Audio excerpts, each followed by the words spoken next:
ಬೀದರ್ ಜಿಲ್ಲೆಯ ಸ್ಥಳೀಯ ಸಂಸ್ಥೆಯಿಂದ ವಿಧಾನ ಪರಿಷತ್ಗೆ ಚುನಾಯಿತರಾಗಿರುವ ಭೀಮರಾವ್ ಬಿ ಪಾಟೀಲ್ ಅವರಿಗೆ 4.5 ವರ್ಷ ಕಳೆದರೂ ಔರಾದ್ನಲ್ಲಿ ಕಚೇರಿ ನೀಡದ ಬೀದರ್ ಜಿಲ್ಲಾಧಿಕಾರಿ ಗುರುವಾರ ತಮ್ಮ ಕಚೇರಿಗೆ ಹಾಜರಾಗಿ ವಿಚಾರಣೆ ಎದುರಿಸಬೇಕು ಎಂದು ವಿಧಾನ ಪರಿಷತ್ ಸಭಾಪತಿ ಬಸವರಾಜ ಹೊರಟ್ಟಿ ಅವರು ಸೂಚನೆ ನೀಡಿದ್ದಾರೆ.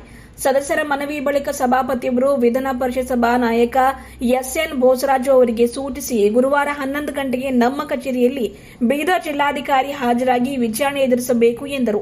ಇದಕ್ಕೆ ಉತ್ತರಿಸಿದ ಬೋಸರಾಜು ಅವರು ಸರ್ಕಾರ ಇದನ್ನು ಗಂಭೀರವಾಗಿ ಪರಿಗಣಿಸಿದೆ, ಮುಖ್ಯ ಕಾರ್ಯದರ್ಶಿಗಳ ಮೂಲಕ ಸೂಚನೆ ಹೊರಡಿಸಿ ಕ್ರಮ ಜರುಗಿಸಲಾಗುವುದು ಎಂದರು.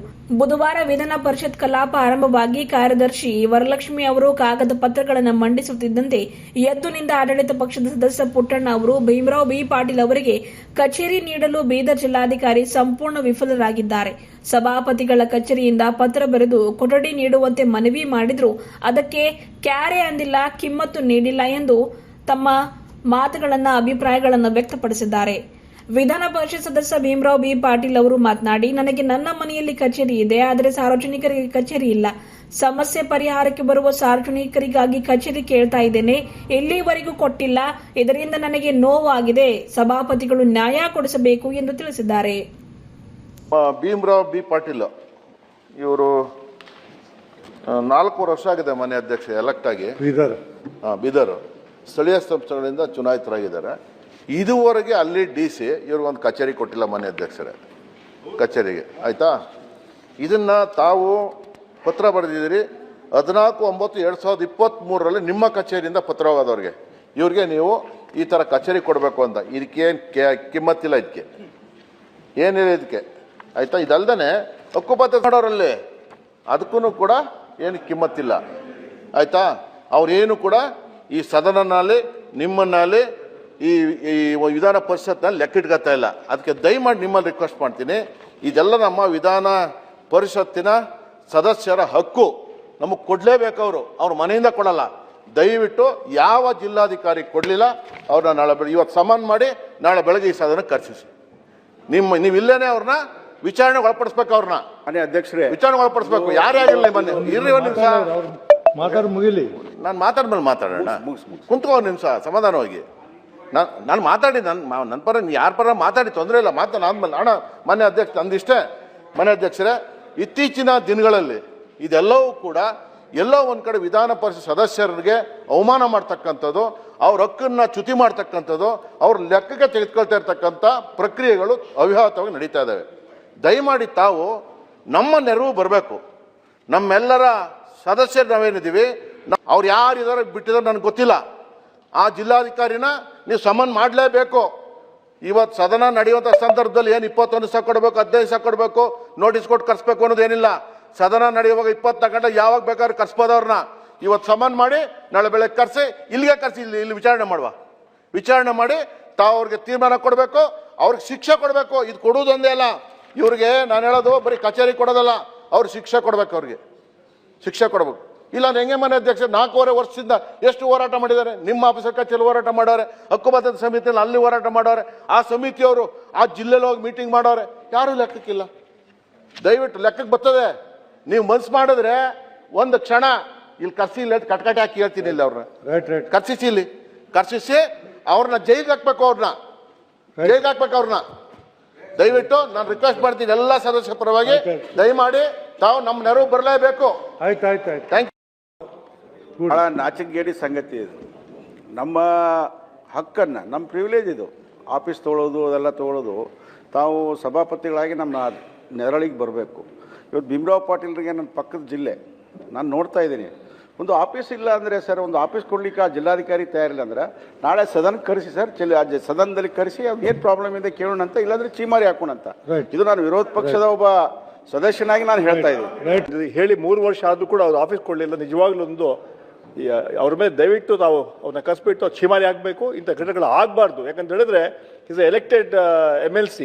ಅವ್ರಿಗೆ ಈ ಥರ ಅವಮಾನ ಮಾಡೋಕ್ಕಂದ್ರೆ ಇಡೀ ಸದನಕ್ಕೆ ಅವಮಾನ ಮಾಡ್ದಂಗೆ. ಅದನ್ನ ಅವ್ರ ಮೇಲೆ ದಯವಿಟ್ಟು ತಾವು ಕರೆಸ್ಬಿಟ್ಟು ಇಲ್ಲಿ ಚೀಮಾರಿ ಹಾಕೋಂಥ ಕೆಲಸ ಮಾಡ್ಬೇಕಂತ ನಾವು ಒತ್ತಾಯ ಮಾಡ್ತೀವಿ. ಒಂದು ನಿಮಿಷ. ನಮ್ಮ ಜಿಲ್ಲೆಗಳಲ್ಲಿ ನಮಗೆ ನಾವು ಹೇಗೆ ಹೇಳಿದ್ದೇವೋ ಹಾಗೆ ಕಚೇರಿಗಳನ್ನು ನಿರ್ಮಾಣ ಮಾಡಿ ಅಲ್ಲಿಯ ನಗರ ಇದು ಸಿಟಿ ಕಾರ್ಪೊರೇಷನ್ ಇರ್ಬೋದು ಅಥವಾ ಜಿಲ್ಲಾಧಿಕಾರಿಗಳಿರ್ಬೋದು ಮಾಡಿಕೊಟ್ಟಿದ್ದಾರೆ, ವ್ಯವಸ್ಥೆ ಮಾಡಿಕೊಟ್ಟಿದ್ದಾರೆ. ಇವರಿಗೆ 4 ವರ್ಷದಿಂದ ಕೊಡ್ಲಿಲ್ಲ ಅಂತ ಹೇಳಿದ್ರೆ ಇದು ನಿಜವಾಗಿ ಸಹಿಸುವಂತದ್ದಲ್ಲ. ಪುಟ್ಟಣ್ಣ ಅವರು ಏನು ಮಂಡನೆ ಮಾಡಿದ್ದಾರೆ ಅದಕ್ಕೆ ನಮ್ಮ ಸಂಪೂರ್ಣ ಬೆಂಬಲ ಇದೆ. ಕೂಡಲೇ ಕ್ರಮ ತೆಗೆದುಕೊಳ್ಳಬೇಕು ಅಂತ ನಾನು ಕೂಡ ಸದನ ಮೂಲಕ ವಿನಂತಿ ಮಾಡ್ತೇನೆ. ಮಾಡಿಲ್ಲ ಅಂತಂದ್ರೆ ಇದು ಒಂದು ಕ್ಲಾಸಿಕ್ ಕೇಸ್ ಆಗಿರ್ತಕ್ಕಂಥ ವಿಧಾನ ಪರಿಷತ್ ಮೆಂಬರ್ಗಳು ಯಾವ ರೀತಿ ನಡ್ಕೊಳ್ತಾರೆ ಅಧಿಕಾರಿಗಳು ಅಂತಕ್ಕಂಥದ್ದು ಇದೊಂದು ಕ್ಲಾಸಿಕ್ ಕೇಸ್ ಆಗಿರೋದ್ರಿಂದ ಈಗಲಾದ್ರೂ ಕೂಡ ಅವ್ರು ಎಚ್ಚೆತ್ಕೋಬೇಕಾಗ್ತದೆ. 4 ವರ್ಷಗಳಾದ್ರೂ ಕೂಡ ಅವ್ರಿಗಿನ್ನ ರೂಮ್ ಕೊಟ್ಟಿಲ್ಲ ಅನ್ನೋದಾದ್ರೆ ಅವ್ರು ಏನೋ ಕಾಗದ ಪತ್ರ ಬರೆದ್ರೆ ಕೆಲಸ ಮಾಡ್ತಾರ ಜಿಲ್ಲಾಧಿಕಾರಿಗಳು ಅನ್ನೋ ಮಾತ್ರ ನಾನು ಕೇಳ್ತಾ ಇದ್ದೀನಿ. ಹಾಗಾಗಿ ಇದನ್ನ ಬಹಳ ಸೀರಿಯಸ್ ಆಗಿ ತಗೋಬೇಕಾಗ್ತದೆ. It's not belonging to ruling party or opposition party. ಎಲ್ಲಾ ಮೆಂಬರ್ 75 ಜನ ಮೆಂಬರ್ಗಳಿಗೆ ಸಂಬಂಧಪಟ್ಟಿದ್ದ ವಿಚಾರ ಆಡಳಿತದಲ್ಲಿ ನಮ್ಮ ವಿಧಾನ ಪರಿಷತ್ ಸದಸ್ಯರಿಗೆ ಅಗೌರವ ಆಗ್ತಾ ಇರತಕ್ಕಂಥದ್ದು ಕಡಿವಾಣ ಹಾಕ್ಲಿಕ್ಕೆ ಈ ಸದನದಲ್ಲಿ ಚರ್ಚೆನೂ ಆಗಬೇಕು, ಕ್ರಮಗಳು ಆಗಬೇಕು, ತಪ್ಪು ಮಾಡೋದ್ರ ಮೇಲೆ ಕ್ರಮನೂ ಆಗಬೇಕು. ಅಡ್ಮಿನಿಸ್ಟ್ರೇಷನ್ ಅವರು ನಿಮ್ಮ ಲೆಟರ್ ಹೋಗೋಂಥ ಅವಶ್ಯಕತೆ ಏನಿದೆ. ಆಮೇಲೆ ಆ ತಹಶೀಲ್ದಾರರು ಯಾರು ಕನ್ಸರ್ನ್ಡ್ ತಾಲೂಕು ಔರಾದ್ ತಾಲೂಕು ತಹಶೀಲ್ದಾರ್ಗೂ ಕೂಡ ಈ ಲೆಟರ್ ಹೋಗಿದೆ. ಇಷ್ಟೆಲ್ಲ ಹೋಗಿದ ಮೇಲೂ ಕೂಡ ಎಗೇನ್ ನಮ್ಮ ಪ್ರಿವಿಲೇಜ್ ಕಮಿಟಿಯವರು ಅಲ್ಲಿ ಹೋಗಿ ಹೇಳಿದ ಮೇಲೆ ಅವ್ರು ಕೊಡೋದಿಲ್ಲ ಅನ್ನೋಕ್ಕೆ ಏನು ಕಾರಣ ಇದೆ? ಅದಕ್ಕೆ ಫೋರ್ತ್ ವಿತ್ ನೀವು ಸದನ ಆದ್ಮೇಲೆ ಮಾಡ್ತೀನಿ ಅನ್ನೋದಲ್ಲ, ನಾಳೆ ಸದನ ಉಂಟು, ನಾಳೆ ಸದನದ ಒಳಗಡೆ ಆ ಜಿಲ್ಲಾಧಿಕಾರಿನ ಇಲ್ಲಿ ಕರೆಸಬೇಕು. ಕರೆಸೋದ್ರ ಜೊತೆಗೆ ಆಫೀಸ್ ಕೊಡೋದು ಮಾತ್ರ ಅಲ್ಲ, ಅವರಿಗೆ ಮಾಡಿದಂಥ ಈ ಘೋರ ಅಪರಾಧಕ್ಕೆ ಏನು ಶಿಕ್ಷೆ ಕೊಡಬೇಕು ಅನ್ನೋ ವಿಚಾರ ಪೀಠದಿಂದ ತಾವು ನಿಮಗೆ ಸರ್ವ ಅಧಿಕಾರ ಇದೆ, ಎಲ್ಲರ ಒಕ್ಕೊರಲ ಧ್ವನಿ ಇದೆ. ದಯಮಾಡಿ ಅದ್ರ ಬಗ್ಗೆ ಕ್ರಮ ಮಾಡಬೇಕು. ಅವರು ತಾರತಮ್ಯ ಮಾಡಿದ್ದಾರೆ. ಇದು ಅವರಿಗೆ ಆದಂಥ ಅಪಮಾನ ಅಲ್ಲ, ಇಡೀ ಸದನದ ಎಲ್ಲ ಗೌರವಾನ್ವಿತ ಸದಸ್ಯರಿಗೆ ಆದಂಥ ಅವಮಾನ. ಈ ಅಧಿಕಾರಿಗಳು ಯಾಕಿಷ್ಟು ದರ್ಪ ಇವ್ರದ್ದು ಹೇಳ್ಬಿಡಿ, ಏನ್ ಮಾಡ್ಬೇಕು ಹೇಳಿ. ಹೇಳೋದಲ್ಲ, ಇವ್ರು ಯಾಕೆ ಈ ನಮೂನ ಮಾಡ್ತಾರೆ? ಇವರಿಗೆ ಯಾರು ಸರಿಯಾಗಿ ನೌಕರಿ ಮಾಡ್ತೀವಿ ಇಟ್ಕೋರು ಇಲ್ದ್ರೆ ಇವ್ರು ವಾಲಂಟ್ರಿ ರಿಟೈರ್ಡ್ ಮಾಡಿ ಹೊರಗೆ ಕಳ್ಸೋದು ಭಾಳ ಚಲೋ ಅನಿಸ್ತದೆ ನನಗೆ. ಬೇರೆ ಕಡೆ ಹೋಲಿ ಇವ್ರು, ಯಾಕಂದ್ರೆ ಅತಿ ಆಯ್ತು ಇವ್ರದ್ದು.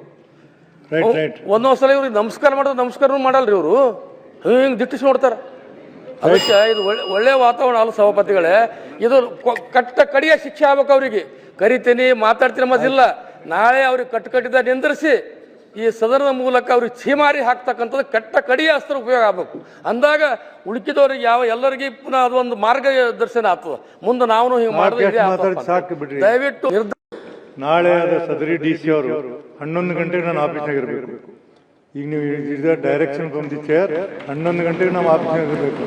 ಇಲ್ದಿದ್ರೆ ಮುಂದಿನ ಕ್ರಮ ತಗೊಳ್ಬೇಕು. ನಿಮ್ ಜವಾಬ್ದಾರಿ, ಸರ್ಕಾರ ಜವಾಬ್ದಾರಿ ಕರೆಸೋದು 11 ಗಂಟೆ. She must be here in my office. ಈಗಾಗಲೇ ಎಲ್ಲರೂ ಸಾಕಷ್ಟು ನನ್ನ ಮಿತ್ರರು ನಮ್ಮ ಹಿರಿಯರಾದಂಥ ಎಲ್ಲ MLC ಅವರು ಹೇಳಿದಾರೆ ಸರ್.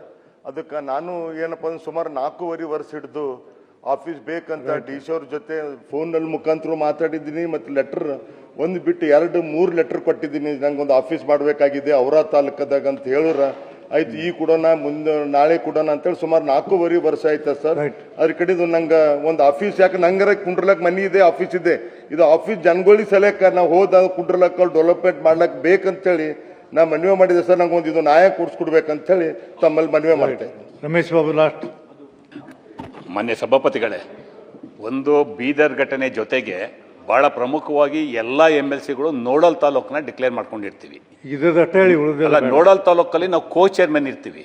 ಈ ಕೋ ಚೇರ್ಮನ್ದು ಸಭೆಗಳಿಗೆ ಯಾರನ್ನೂ ಕರೀತಾ ಇಲ್ಲ. ಅಲ್ಲಿ ಸ್ಥಳೀಯವಾಗಿ ನೀವು ಫಲಾನುಭವಿಗಳ ಆಯ್ಕೆ ಮಾಡಬೇಕಾದ್ರೆ ಯಾವ ಫಲಾನುಭವಿಗಳ ಆಯ್ಕೆಗೂ ಸಹ ಯಾವುದೇ ಪಾರ್ಟಿ ಶಾಸಕರಲ್ಲಿ ಕರೀತಾ ಇಲ್ಲ. ಹಾಗಾಗಿ ತಾವು ನನ್ನ ವಿನಂತಿ ಇರ್ತಕ್ಕಂಥದ್ದು chief secretary, revenue department ACS ಮತ್ತು DPR ಸೆಕ್ರೆಟರಿ, ಯಾಕೆಂದರೆ DPR ಇಂದಲೇ ಆದೇಶ ಹೋಗಿರ್ತಕ್ಕಂಥದ್ದು. ಹಿಂದೆ MLCಗಳನ್ನ ಯಾವ ಸಭೆಗೆ ಕರಿಬೇಕು, ಕೋ ಚೇರ್ಮನ್ ಇದಕ್ಕೆ ಸಂಬಂಧಪಟ್ಟಂತೆ DPR ಇಂದ ಆದೇಶ ಹೋಗಿದೆ. ಈ 3 ಜನನ್ನು ಕರೆದು ತಾವು ತಮ್ಮ ಸಮ್ಮುಖದಲ್ಲಿ ಒಂದು ಸಭೆ ಮಾಡಬೇಕು ಅಂತ ವಿನಂತಿ ಮಾಡ್ತೇನೆ. ಸಭಾನಾಯಕರೇ ಏನು ಹೇಳ್ತೀರಿ? ಸರ್ಕಾರ ಈಗಾಗಲೇ ಸದಸ್ಯರು ವ್ಯಕ್ತಪಡಿಸಿರ್ತಕ್ಕಂಥ ವಿಷಯ ಗಂಭೀರ. ಯಾಕಂದ್ರೆ ಈಗಾಗಲೇ ತಾವು ಅವರು ಕೇಳೋದ ಜೊತೆಯಲ್ಲಿ ತಾವು ಸಹಿತ ಪತ್ರ ಬರೆದಿರಿ ಅಂತೇಳಿ ಮಾಹಿತಿ ಬಂದಿದೆ. ಅದನ್ನು ಗಂಭೀರವಾಗಿ ತೆಗೆದುಕೊಂಡು ತಕ್ಷಣ ಚೀಫ್ ಸೆಕ್ರೆಟರಿ ಅವ್ರ ಮುಖಾಂತರ ಯಾಕೆ ಈ ರೀತಿಯಾಗಿತ್ತು ಮತ್ತು ಅವ್ರ ಮೇಲೆ ಏನು ಕ್ರಮ ತೆಗೆದುಕೊಳ್ಬೇಕು, ತಕ್ಷಣ ಸರ್ಕಾರ ಅವ್ರ ಬಗ್ಗೆ ನಿಮಗೊಂದು ಇಲ್ಲಿ ನಾನು ಹೇಳ್ತೀನಿ. ನಾಳೆ ಸದರಿ DC ಅವರು 11 ಗಂಟೆಗೆ ನಾನು ಆಫೀಸ್ನಾಗ ಇರಬೇಕು.